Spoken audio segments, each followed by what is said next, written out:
Today we continue the series on the Bible creation account, and in today's teaching we're going to just touch briefly on the age of the earth itself. And what we will see from scripture is that the earth is far more ancient than we can even begin to imagine. And a scripture we will open up with to discuss today's topic is in Job chapter 38, verse 17 to 21. Scripture says, "Have the gates of death been revealed to you? Or have you seen the doors of the shadow of death? Have you comprehended the breadth of the earth? Tell me, if you know all this, where is the way to the dwelling of light? And darkness, where is its place? That you may take it to its territory, that you may know the paths to its home. Do you know it because you were born then, or because the number of your days is great?" This particular passage of scripture, God is speaking to Job about his creation, and really basically putting Job into his place, because Job had begun to question God's justness in what had been transpiring in Job's life. But in this particular passage of scripture, God gives us some insight into the creation of the earth and its actual age. Well, when I say actual age, he doesn't give us an actual age, but he alludes to us as to just how ancient the earth actually is. Now, before we get into that, we can have a look at what natural man in today's viewpoint ages the earth, how they view it. Currently, the scientists in the earth today estimate that the age of the earth is roughly 4.5 billion years old. They also estimate that the age of the universe is roughly about 14 billion years old. Now, with regards to the age of the earth, they estimate that age based on the latest scientific tools that are available to them, such as radiometric testing and radioisotope dating. Now, what they do is they take samples of materials such as lunar rocks on the moon, and also lunar rocks and meteorite rocks that have fallen to the earth, and they also look at the earth's crust itself, and they use these scientific methods to date those rocks, and thus they have come up with a dating of roughly 4.5 billion years. Now, although that dating is far more accurate than what they've had in the past, well, obviously they've had very little scientific data to be able to estimate the age of the earth, but they now do have these processes whereby they can try and estimate the age of the earth. A lot of scientists do disagree with the accuracy of that dating process, but nevertheless, as time progresses, so I'm sure that new scientific discoveries will be made that will help natural scientists to more accurately determine the age of the earth. But nevertheless, what we find in scripture is that the age of the earth is in fact far older than the 4.5 billion years that natural scientists proclaim it to be. And in fact, the age of the earth, as we go through this series, what we will see is in fact far older than the universe. And the universe scientists have estimated to be roughly 14 billion years old. And so we're seeing basically that the traditional scriptural interpretation of the earth being roughly 6,000 years old is completely off of the mark. Scripturally speaking, I'm not talking about science, what science can prove through their latest methods of being able to test. And so, although natural scientists have been able to pretty much convincingly prove that the earth is, in the realm of billions of years old, they're still far off the mark, because scripture actually reveals to us that the age of the earth is in fact far older than even they are able to estimate.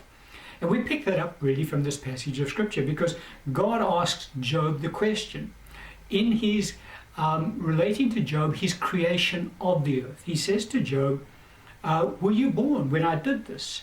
Because in order for you, Job, to qualify to have been present when I created the earth, he says the number of your days would have to be great.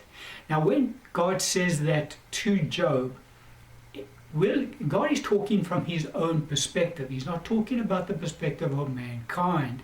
And God himself is titled, one of his titles is the Ancient of Days. We picked that up in Daniel's book, Daniel chapter 7, verse 9.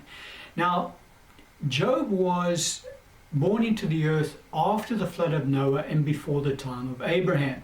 And so Job was on the earth roughly about 12,000 years after God created Adam. And we'll get that timeline as we get into the series further on down the line.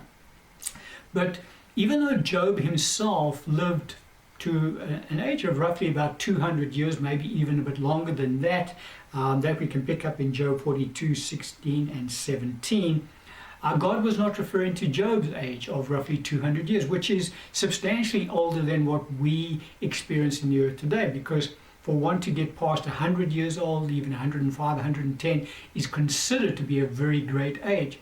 But here's Job, and he's living over 200 years. But that 200 years in God's eyes was minuscule with regards to the greatness of days that God was referring to.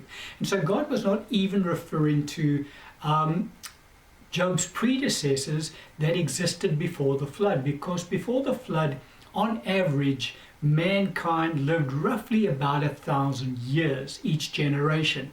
Adam himself lived 915 years. Methuselah, who is the one who's recorded to have lived the longest before the flood, lived for 969 years.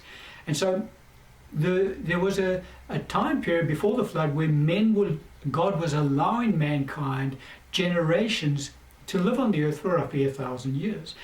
But even though mankind lived for that long a period of time, because again, take the average, not the average, because the average today is roughly about 80 years, 70 to 80 years. But somebody who we consider to be really ancient of 100 years is nowhere near compared to what men were living up to nearly 1,000 years prior to the flood. But in God's eyes, 1,000 years is nothing, because the scripture tells us in 2 Peter 3:8 that to God 1,000 years is as one day, and one day is 1,000 years. And so God was not even referring to the period of time that had elapsed since God created Adam as being the number of days being great in God's eyes. So what time period is God really referring to in this passage of Scripture when he tells Job that in order for him to have been able to qualify, to have been present when God created the earth, that the number of his days would have had to be great? Well, we pick it up from this passage of Scripture, because in this passage God describes to us his creation of the gates of death and the realm of death, of Hades, which God has placed within the center of the earth. And so we see that at the time that God created the earth, he also created the inward parts of the earth, the inner depths of the earth.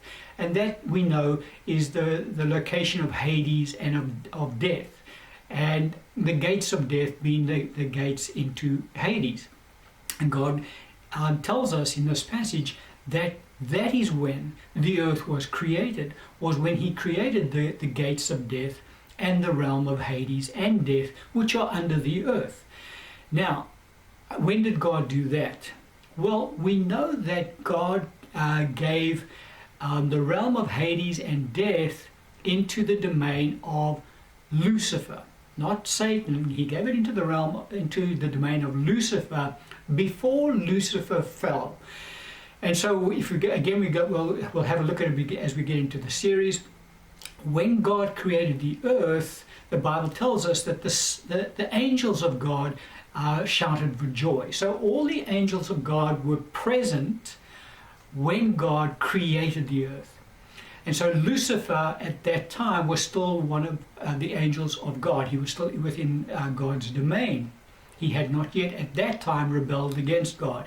And it was at that time that God then gave into Lucifer's domain the realm of the earth and also the realm of Hades and death under the earth, including the gates of death. And so we see that the earth was created by God before Lucifer rebelled against God. Now, when that happened, we don't know. That is now taking time back beyond our understanding. But we do know that that all transpired long before the creation account given to us in the book of Genesis, except for Genesis chapter 1, verse 1. For the scripture says, in the beginning, God created the earth, heavens and the earth. And then verse 2 says, and the earth was without form and void. Now, between verse 1 and verse 2 of Genesis, there is a period of time that elapsed, which is far in excess of anything we can begin to imagine. And so, verse 1, God does describe his creation of the heavens and the earth, but verse 2 is a different creation account given to us, and we'll understand it in more depth as we get into the series. But the point that I really wanted to raise around this particular issue is that the earth was created long before Lucifer rebelled against God and became Satan. Because Satan was, Satan, should I say, long before Adam came on the scene, and long before God, the Genesis creation account is given to us in the book of Genesis, except for Genesis 1:1. And so the scripture actually does reveal to us very clearly that the earth is far more ancient than we can even begin to imagine. Far more ancient than the 6,000 years that has been erroneously taught to the church over a number of decades, and far more ancient than even natural man can estimate through scientific observation, i.e. the 4.5 billion years that they estimate today, and even the 14 billion years that they estimate that the age of the universe is. And we'll understand that as we get into the series as to why it is that the earth is in actual fact older than even the universe that surrounds it. But the point that I really wanted to get across today is the fact that Scripture actually does reveal to us, God reveals it to us in his discourse, that the earth is far more ancient than we as natural human beings can even begin to imagine. I'm going to end the teaching on that.